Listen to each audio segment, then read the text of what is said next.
Hello, everybody, and welcome back to another episode of the Flagrant Talk Sports Podcast. Today, it's just me, Isaiah, breaking down all of the new NCAA Football 25 news. Moses and I, my co-host, who's normally in these videos, just put out a banger of an MLB video. So if you're looking for a recap on that, please go check it out. However, we also did a top 10 teams that we were just tossing around teams when you start your dynasty up, who you could start with. If you're looking for some recommendations as to why, we got that in a video for you. So go ahead and check that out if you care to do that as well. But today, I watched the YouTube deep dive video about 10 times. I lost count. It was a lot. I watched all of that. And then their massive deep dive online, they put out a ton of news. And I mean a ton. So it's very long. If you don't have the time to check it out all yourself, that's why I'm here. I'm going to be breaking down the big bullet points. I'm going to be showing you some photos that we got, breaking down kind of what they mean, some of the amazing details that we got. And I cannot wait to get into this. So if you're excited for NCAA Football 25 like I am, please feel free to tune in to this channel. We would love to have you as a football fan, as a sports fan, whatever you are.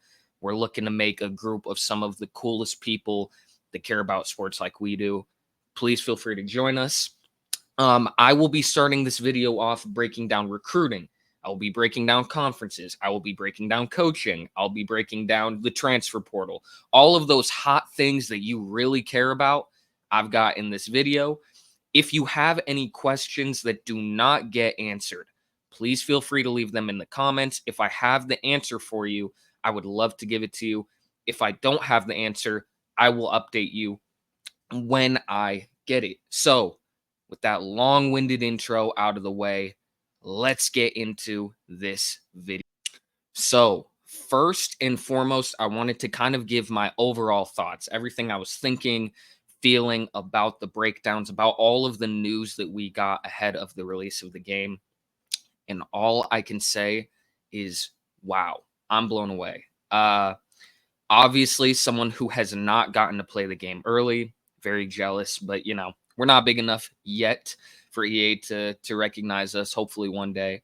But from what I'm seeing, this game looks like it is filled with love, filled with devout fans who really care about this series, who want it to come back and want it to come back in a big way, who want the user experience to be special, and who want fans to just be happy, right? Like, I openly have sadly kind of fallen out of love for sports games as I've gotten older. And it sucks. NCAA was a building block of my childhood. I played this game, the mascot mode, with my cousin, my best friends. Like, NCAA was such a special part of growing up. And when they announced a couple years ago that it would be back, I was very excited, but I was also very skeptical. I'm kind of a skeptical person by default, but knowing some of EA's history, I was just like scared. I really wanted them to handle the game with care. And once they've started showing some of the news, some gameplay, how in-depth the Dynasty is going to be, how Road to Glory is going to work, how all of these kind of like intricate things are tying together, while I haven't played it yet, round of applause. You can tell the effort is there. You can tell they really, really care. And to me, as someone who's counting down the days for this to be up, I cannot wait. So those are some of my overall thoughts. Now let's get into all of the content that we found out about in the video and in the recent statements EA has been putting. So right away, the big things that you're wondering, hey, how many people can I have in my online league? How is this going to work? Well, they gave us a preview of how the 12-team playoffs is going to work. Obviously, the first year in real life. So having this as part of the game, I feel like this is something everyone kind of already knew that this was going to be in here. But if you didn't, yes, 12-team playoffs are going to be here. Here's how it's going to look like. You can see it on the right. Online leagues, the way that this is going to work, you can have up to, yes, 32 teams in your online league. 32 is the number, and you can play up to 30 complete seasons. So if you and all your friends that you know all want to hop in a league, you all want to compete in these playoffs, I think 12-team playoffs is going to make that user experience way more fun as well. Obviously, kind of a hot topic in real life about whether the expansion's a good idea or not. There's been a lot of mixed opinions. However, in terms of the video game aspect, playing NCAA football, very excited. I cannot wait to have this. The crap talking I'm going to be having with my friends, my buddies while I'm competing for that ring. Yeah, get ready. Kent State, get ready. I'm leading y'all to the chip. But those are the overall playoff thoughts. I really am excited to see how all of this works, how all of these stadiums look. The gameplay obviously looks different from Madden. This is something that when EA first announced it, I was iffy again, because of course you're going to say that it's not a carbon cut copy of Madden. You want to sell copies. This is a business. You got to make money. But once all of these trusted YouTubers that I watched have been saying, hey, it's real. It's not like Madden. Obviously, it's still football. There's going to be mechanics that are the same. However, it's not a Madden reskin. It's not. And the more gameplay, the more details that we've gotten have proven just that. So here's how the playoffs are going to look. Again, 32 teams online with up to 30 seasons that you can complete with your buddies. So get your friends ready to roll. Next, we are on to the bread and butter of your NCAA Dynasty team, recruiting. It's obviously the most important thing. You got to build a program no matter if you're starting off with Alabama, which, come on, right? Don't do that. Or if you're starting off with a Kennesaw State, no matter who you are picking, recruiting is essential in winning championships, of becoming that dynasty that you want to be. So on the screen here is how recruiting is going to look. So quick stats. You are going to have over 3,500 recruits per year. They're going to vary in stars and positions. Obviously, they also made it known that there are going to be hot spots where better prospects are going to be produced. So they are going to have that. They're going to have these mechanics of, hey, this player is from Georgia. They played high school there. They are a 5-star. They want to stay in state. They want to go to Georgia. If you are a team all of a sudden that's in Washington, for example, you're doing a Huskies one, it's going to be hard to impossible to pry them away, leading me right into the deal breaker thing. So some of these prospects, a lot of them, are going to have deal breakers. The way that this could work is, for example, hey, academics are very important to me. If you don't have good academics, I'm not playing at your school, no matter how good you are. If you're a school that has crappy academics, your team is walking around, the Texas meme. If you don't, please look it up. It's hilarious, where they had said, like, yes, this is the best GPA our school has ever gotten from a football team, and it's like a 2.7. It's going to turn some prospects off. And so that is an important thing to know. Some of it is going to be location. So again, you have this prospect who's located in Seattle and you are UW. You're going to be able to lure them a lot easier than a team that's doing a Florida dynasty. If you're trying to recruit them and you're like, hey, I know Washington isn't close to Florida, if you know anything about geographics, but come play here, Nuh-uh. It's not going to work. You're not going to be able to do it. Just give up right now. Don't dump your time, energy into these recruits. They're not coming. So deal breakers is an important mechanic to remember.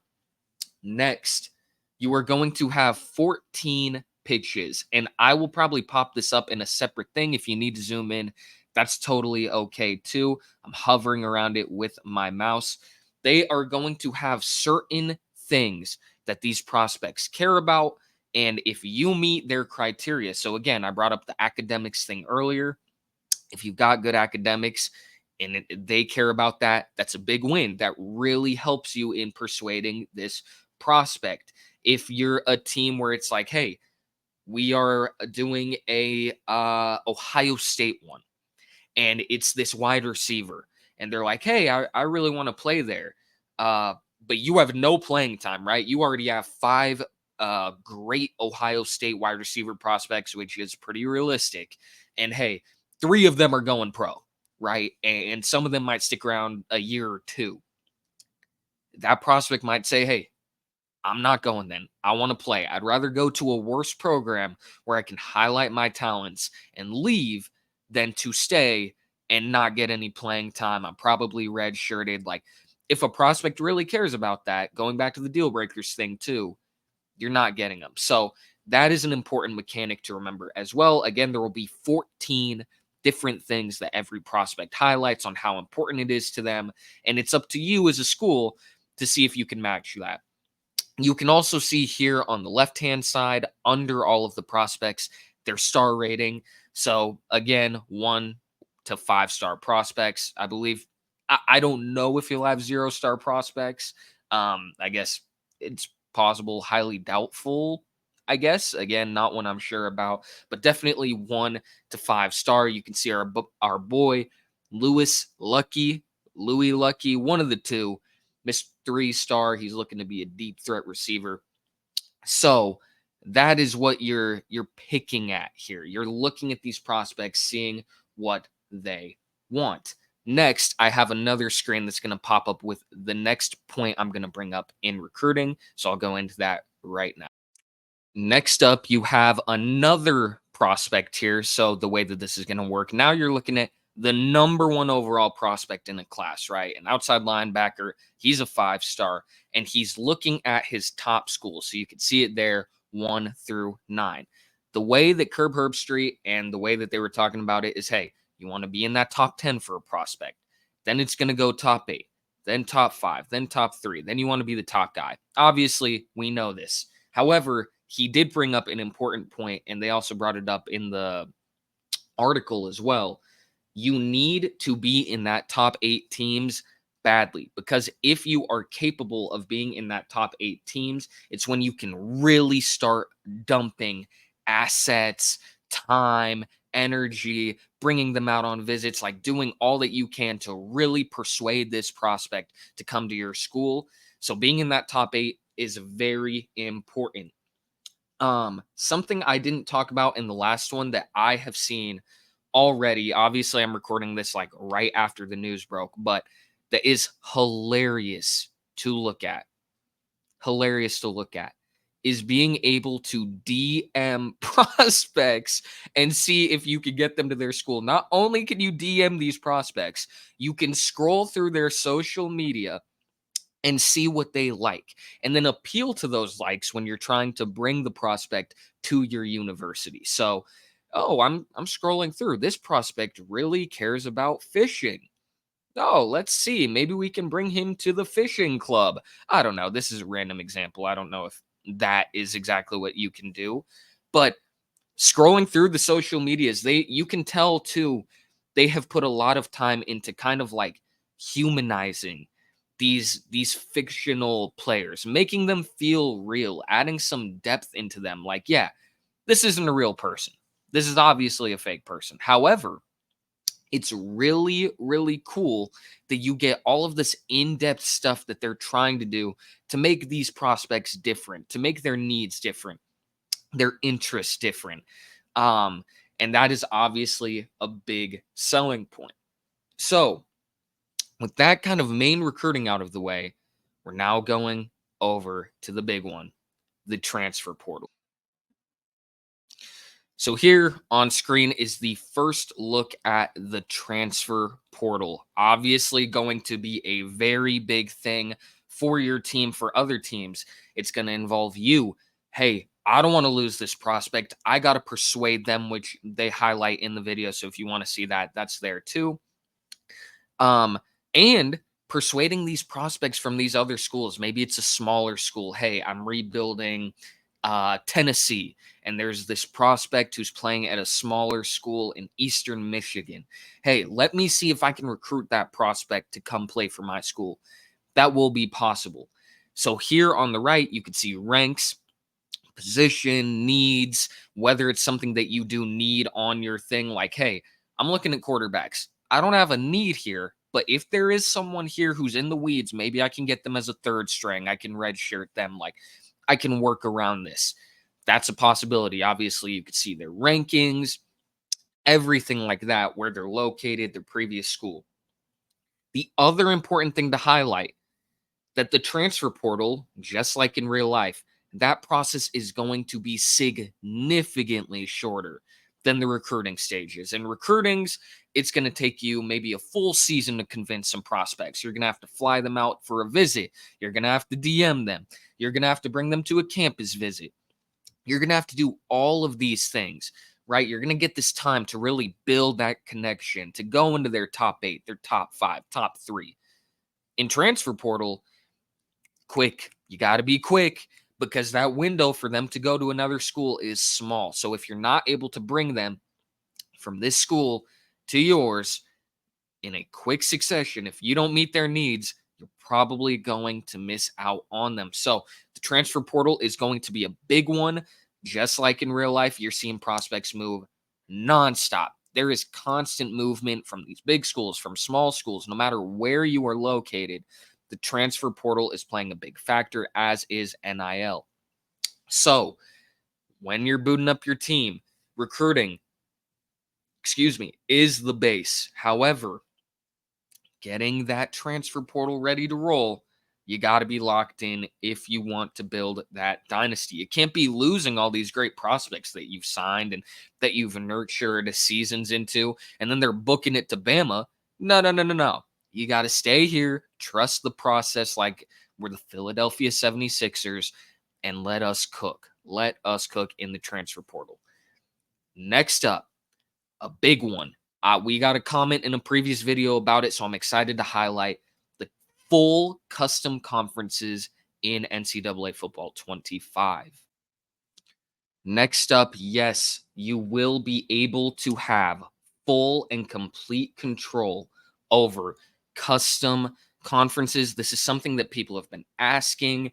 Obviously, it's a really big one. Hey, if I move, say, for example, I want to make the ACC into a 20 school thing, or I want to make the Conference USA into a 20 school conference. I want to merge some of these smaller schools in, and I want to make it kind of like this mid-major power conference, right? You have full accessibility over that. So you can build the ACC to your liking, the Big Ten. And I love the flexibility that you are getting in this because, hey, especially too, connecting back to online leagues, hey, I might have a friend who's doing like my guy, Moses. He's going to do Boise State. Well, maybe I want to start mine with Miami. And maybe my other friend wants to start with Kent State, and someone else wants to start with Eastern Michigan. You get the examples. We can hybrid all of those schools into one conference. So that way we're guaranteed to play each other. We're going to be able to build those rivalries. We'll be able to have a road season and away season. And that is very important.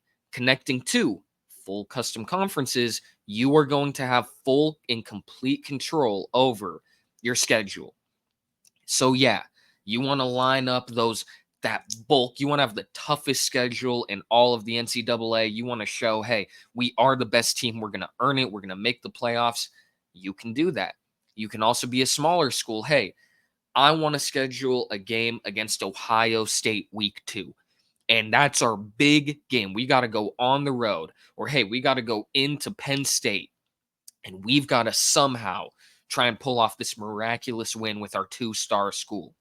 You can do that. Having that flexibility. And I think that's the biggest thing I can commend EA for. Again, before I've played it, is wow, I am capable of doing anything in this. You know, for anyone who's played Baldur's Gate, that sense of like, wait, do you think I could really do this? And you can. And then you feel so happy because you're like, wow, that was really cool. Like that the game thought of that. You can tell NCAA, while being a sports game, is very different, is carrying some of that mentality into making the user experience as fun as possible. And to that, I have to commend them. So, full custom conferences, full custom schedules. You'll be able to do this online in your own leagues. It doesn't matter. And that is something I am very excited for. You also will be able to transfer conferences at will. And for some of those nerds out there, I'm referencing me here too. When you change conferences, the logo on your jerseys, the logo on the field will change with you. So, hey, maybe I go from the Mountain West to the Big Ten. Yes, the Big Ten logo will now be there. Yes, the Big Ten logo will now be on the field. Small details, right? Very small details. But it goes a long way in making you immersed in that gaming experience. And to that, I just got to say, wow, I'm excited. If you can't tell, this is a game I've been waiting for years. And the fact it's finally here and we're getting all this info is very exciting. So that's what I've got there. On to the last point, coaching. It's important. You got to know what you're going to do. And so that is what I will highlight in the next slide. And last up, but certainly not least, here is what coaching is going to look like. You have abilities, you have all of this stuff. If you have played Madden, which all of you have, I'm assuming, who are tuned into this, some of the things are similar. So, for example, there's three different types of coaches. You can have a motivator, you can have a recruiter, or you can have a tactician. And obviously, whichever one you pick is going to be different. You're going to get different benefits there in your web, which is kind of what I'm highlighting here. So, obviously, if you're a motivator, you might be getting more XP for your players. They might feel better going into a practice, they might get more out of a game. Where a recruiter, as it's in the name, you are better at recruiting prospects to come to your school. It's easier for you to persuade someone to come to your school than it might be for another coach who is a motivator. So that is kind of the broad thing. It is then important to highlight you can start with one of three things. You can start by being the defensive coordinator, you can start by being the offensive coordinator, or you can start by being the head coach altogether. The really cool thing about this, say, for example, I want to be the defensive coordinator at Ohio State, right? And I do that for 2 years and we win back to back titles. Then the coaching carousel is going to open up. And all of a sudden, I'm going to get these offers to be a head coach. And maybe a team like Utah State is like, hey, we want you to come here and be the head coach. We want you to lead our program. We know what you've done at Ohio State, but come here. We can build something special as well. You're able to do that. Hey, I want to be an offensive coordinator at Colorado and transfer to another school to be the offensive coordinator. You could do that. Going back to the flexibility thing, the world is your oyster from what it seems like. So the coaching carousel will be a big one. You also can hire and fire offensive and defensive coordinators. So, hey, this guy's not getting the job done, or hey, there's this guy who's in the pool who fits perfectly into what I'm going to build. Sorry, Jeff, this is a random name, obviously. I got to let you go, buddy, because we've got the GOAT coming in to come replace you. I've got to make the business decision. You can do that. In the same note, a player, or not a player, excuse me, a coach can go, oh, well, I don't feel like I'm going to be able to get the job done here. I'm going to transfer. I want to go to a different school. This school is hiring at a head coaching level. I'm going to go accept it, and they'll be gone. So that is something that is important to note. Every coach as well is going to have a different skill tree similar to this that they can build on. So when you're building your program, hey, I want to be an offensive minded guru. So I want my team to just go full offense. I want my coaching to be offense. I want to recruit heavy at the offensive level. You can do that. In the same way, you can say, hey, I want my team to be a little more even, a little more balanced. you can work that as well. It does not just have to be one or the other. And again, going back to the flexibility, making this school feel unique to your own is important. And you'll be able to do that at the recruiting level, the transfer level, the conference level, the coaching level. The world is your oyster when it comes to that. So, those are the key components to the updates. We might get more info. Obviously, the game coming out now in less than 2 weeks, which is crazy. Um, but this Dynasty deep dive was a big one. So, with all of that info, it does conclude this video. Obviously, if you want to go through, like I am, a ton of different deep dives here, what a ton of different people are thinking, I obviously recommend that. There's a ton of amazing creators on YouTube that you can be watching to get this info from. If you made it through the video, big thank you. I'm very excited for this. If you couldn't tell, I hope all of you are excited for it as well. If this video helped you out at all, please feel free to leave a like, leave a comment. Let me know who you're rebuilding. Let me know what you're excited about, maybe what you're disappointed about. Whatever it is, I would love to communicate back with you guys. If, again, you're looking for a channel to talk sports, to talk NCAA, to hear how things are going with Moses and I in our leagues and everything, feel free to subscribe. We would love to have you in our community. At the end of all of our vids, we end it with a song of the pod, a song to go out to. And in this one, I've got Shine by Jadakiss with Snoop Dogg and DJ Quick. Banger, amazing song. It's only right to end a banger trailer premiere with NCAA with a banger song. Thank you again for tuning in. We can't wait to see you in the next video.